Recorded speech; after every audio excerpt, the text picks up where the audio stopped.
और अब बात करते हैं न्यूज़पेपर की हेडलाइंस की, तो मेरे पास है नवभारत टाइम्स, जिसमें सबसे पहले प्रज्ञान के बड़े कदम और प्रज्ञानदा की जो खिताब की जीतने की कोशिशें थी वो आखिर में चूक गई। तो एक तरफ जीत और एक तरफ वो हार, लेकिन हम हार से भी सीखते हैं, वो हमने मिशन चंद्रयान 3 में प्रूव करके दिखाया है। देखिए प्रज्ञान के कदम बढ़ रहे हैं, चांद की सतह कैसी है, अब अगले 14 दिन के अंदर पूरी रिसर्च हमारी शुरू होने वाली है कि वहाँ पर कौन कौन से खनिज पदार्थ पाए जा रहे हैं, वहाँ पर जो कंपन पैदा होता है वो कंपन कैसा है, वहाँ पर जो लाइट्स नजर आ रही हैं वो आखिरकार क्यों हैं। तो ये पूरा का पूरा जो रिसर्च ऑपरेशन है हमारा वो अब शुरू हो चुका है, क्योंकि प्रज्ञान ने वहां पर अब देखिए जिस तरीके से पैर रख दिए हैं चंद्रमा की सतह पर, तिरंगा फहराया, और उसके बाद में अब वहां की सतह से अब जो है खनिज और पानी की क्या सिचुएशन है, क्योंकि जब वैज्ञानिकों से बात करते उन्होंने कहा कि क्रिस्टल फॉर्म में वहां पर पानी है। तो यहीं पर इसमें ये पूरी डिटेल्स दी गई है कि किस तरीके से जो हमारा प्रज्ञान है वो काम करेगा। इसके अलावा देखिए ब्रिक्स सम्मेलन में प्रधानमंत्री नरेंद्र मोदी और ब्रिक्स सम्मेलन में जिस तरीके से जिनपिंग से उनकी मुलाकात हुई, कल एक बड़ी शानदार तस्वीर थी और उसका जिक्र इस अखबार के अंदर भी है। पीएम मोदी आगे आगे चल रहे थे, शी जिनपिंग उनके पीछे पीछे चल रहे थे, दोनों के बीच में कॉन्वर्सेशन चल रहा था और उसके बाद में आप जो अपना वक्तव्य था वो पीएम मोदी ने रखा। तो ये कुछ खास बातें मेरे अखबार में जिनका जिक्र मैंने किया। एक और खबर का मैं जिक्र करना चाहूंगी, वो है वर्ल्ड रेसलिंग का एक्शन, WFI की जो सदस्यता है उसको सस्पेंड कर दिया गया। ये एक बहुत बड़ा झटका है। इसके बाद जो हमारे खिलाड़ी हैं वो अपने झंडे के नीचे नहीं खेल पाएंगे। बिल्कुल। और पूजा देखिए जिस खबर का आप जिक्र कर रही हैं यहाँ पर, क्योंकि प्रधानमंत्री मोदी और शी जिनपिंग की मुलाकात हुई है। अगर मैं अपने न्यूज़पेपर की बात करूँ तो मेरे पास इस वक्त जनसत्ता और दैनिक जागरण है।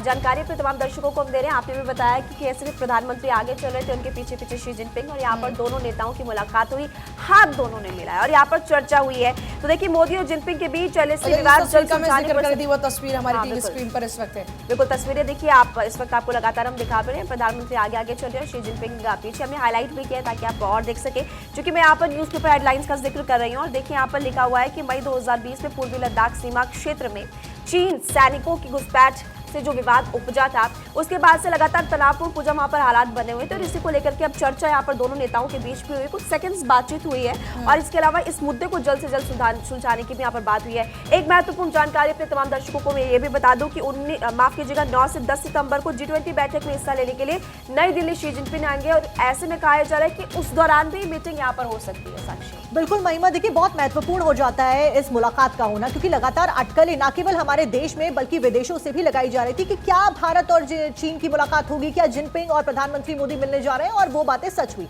अगर हम आगे की बात करें, 2050 की बात करें, तो ब्रिक्स, हालांकि ब्रिक्स का विस्तार हो गया है जिसके बारे में हम उसके ऊपर भी बात करेंगे, लेकिन सबसे बड़ी बात यह है कि 2050 में सर्विसेज के सेक्टर में और भी दूसरे सेक्टर्स में भारत और चीन एक बड़े देश के तौर पर ब्रिक्स के समिट में आगे आने वाले हैं। उस बीच बहुत महत्वपूर्ण हो जाता है दोनों देशों के बीच में वार्तालाप होना और संबंधों का बेहतर होना, क्योंकि ब्रिक्स देशों के सभी देशों के साथ में हमारे संबंध बहुत अच्छे हैं, लेकिन जैसा कि महिमा ने जिक्र किया 2020 के गतिरोध के बाद में भारत और चीन के जो संबंध थे वो सामान्य नहीं है, और उनका सामान्य होना बेहद महत्वपूर्ण हो जाता है आगे के पर्सपेक्टिव से, क्योंकि दोनों डील्स होती हैं और बहुत सारी सैन्य वार्ता होती है। फिलहाल अभी तक की सहमति तो यही बनी है कि दोनों जो अपने सैनिक हैं उनको पीछे लेंगे और आगे बेहतर कदम उठाएंगे, बेहतर संबंध बनाएंगे। ये बातचीत फिलहाल होती हुई नजर आई है। पलक बिल्कुल साक्षी, देखिए ब्रिक्स था, ये कंप्लीट हो चुका है, पीएम मोदी अब ग्रीस के लिए रवाना हो चुके हैं, लेकिन देखिए ब्रिक्स में विस्तार हुआ है।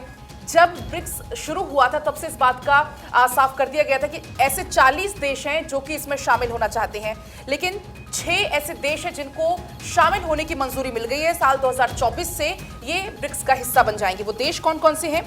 वो देश हैं अर्जेंटीना, मिस्र, इथोपिया, ईरान, सऊदी अरब, संयुक्त अरब अमीरात को नए सदस्य के रूप में शामिल करने का फैसला लिया गया है।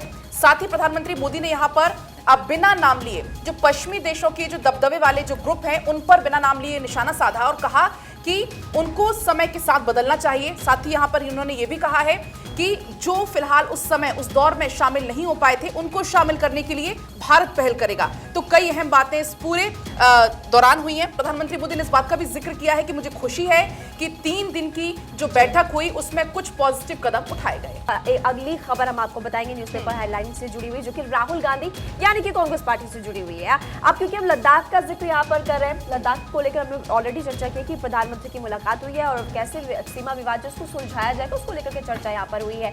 लेकिन राहुल गांधी ने कहा है कि हमें कम मत समझे। उन्होंने कहा कि लद्दाख दौरे पर राहुल गांधी ने दरअसल ये बड़ा दावा करते हुए कहा है कि कांग्रेस को आप कम मत समझिएगा, हम नफरत की राजनीति को जरूर हराएंगे। आर्टिकल 370 हटने के बाद पहला लद्दाख दौरा उनका था। इस बाबत राहुल गांधी ने जमकर केंद्र सरकार को आड़े हाथों लिया पूजा और यहाँ पर यह भी कहा कि हमें आप कम मत समझिएगा। हाँ, और देखिए बड़ी बात है कि जब वो लद्दाख दौरे पर पहुंचे तो वहां पर जहां हम एक तरफ बात कर रहे हैं, जैसे पेपर की हेडलाइंस की भी बात करते हैं, तो यहाँ पर शी जिनपिंग और पीएम मोदी की मुलाकात, उनका हाथ मिलाने जो गेस्टर्स हैं, इनका जिक्र चारों तरफ हो रहा है। दूसरी तरफ जब वो लद्दाख पहुंचे थे, उनकी तरफ से कहा गया था कि देख लीजिए चीन ने हमारी जमीन पर कब्जा किया है, और ये मैं नहीं बोल रहा, ये यहाँ के लोग बोल रहे हैं, आप जाकर पूछ लीजिए।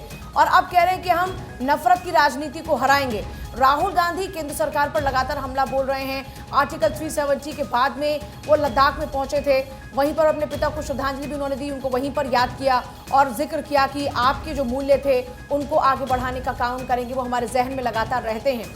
तो ये कुछ खास बातें हैं जो आप समझ सकते हैं कि किस तरीके से राहुल गांधी लगातार अपनी पॉलिटिक्स कर रहे हैं। लेकिन इस बीच अंतर्राष्ट्रीय स्तर पर एक तरफ राहुल गांधी कहते हैं कि चीन ने कब्जा कर लिया, दूसरी तरफ वो जो तस्वीर हमने आपको दिखाई, इसका जिक्र मैंने किया कि पीएम मोदी के पीछे पीछे शी जिनपिंग चल रहे हैं, पीएम मोदी आगे आगे बढ़ते जा रहे हैं, एक आपस में कॉन्वर्सेशन चल रहा है। तो इस तरह के जो गेस्टर्स होते हैं अंतर्राष्ट्रीय स्तर पर, इस तरह की मूवमेंट, जाहिर सी बात है ये एक बड़ा मैसेज कन्वे करते हैं। महिमा, बिल्कुल आप सही कह रही हैं और आपको हमने तस्वीरें भी दिखाई। उसके बाद राहुल गांधी ने आड़े हाथों लिया और यहाँ पर देखिए इस बार वो बाइक से गए थे और लद्दाख जब वो गए तो उन्होंने ये भी बताया था कि मेरे पिताजी को ये जगह बहुत पसंद है। ये सब चीजें वहां पर चली, हालांकि उन्होंने जमकर सरकार को भी आड़े हाथों लिया। इस बीच अंतर्राष्ट्रीय खबर सामने आ रही है, अमेरिका के पूर्व राष्ट्रपति डोनाल्ड ट्रंप को रिहा कर दिया गया है। दरअसल 2 लाख के मुचलके के ऊपर, $2 लाख के मुचलके के ऊपर डोनाल्ड ट्रंप की रिहाई हुई है। चुनावी धोखाधड़ी के मामले में ट्रंप ने जाकर सरेंडर किया था। सरेंडर करने के बाद ट्रंप को औपचारिक रूप से अरेस्ट कर लिया गया। न्यू जर्सी के लिए फिलहाल ट्रंप रवाना हो चुके हैं। बड़ी बात यह कि पहले ट्रंप जाते हैं, सरेंडर करते हैं, धोखाधड़ी का उनके ऊपर आरोप लगा था चुनाव में, जिसकी वजह से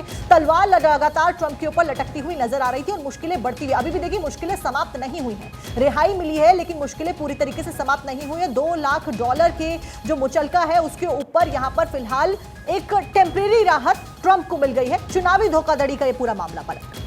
बिल्कुल साक्षी, इस तरीके से ट्रंप की मुश्किलें लगातार बढ़ रही हैं, कम होने का नाम नहीं ले रही। हालांकि फिलहाल रिहाई मिली है लेकिन इसे एक राहत के तौर पर नहीं देखा जा सकता, क्योंकि देखिए कई ऐसी मुश्किलें हैं अभी आगे ट्रंप के सामने खड़ी हुई हैं। न्यू जर्सी के लिए फिलहाल रवाना हो चुके डोनाल्ड ट्रंप। बड़ी खबर आपको बता दें, अमेरिका के पूर्व राष्ट्रपति डोनाल्ड ट्रंप रिहा हो चुके हैं। $2 लाख के मुचलके पर रिहाई हुई है डोनाल्ड ट्रंप की। साथ ही आपको बता दें चुनावी धोखाधड़ी के मामले में ये पूरा मामला है।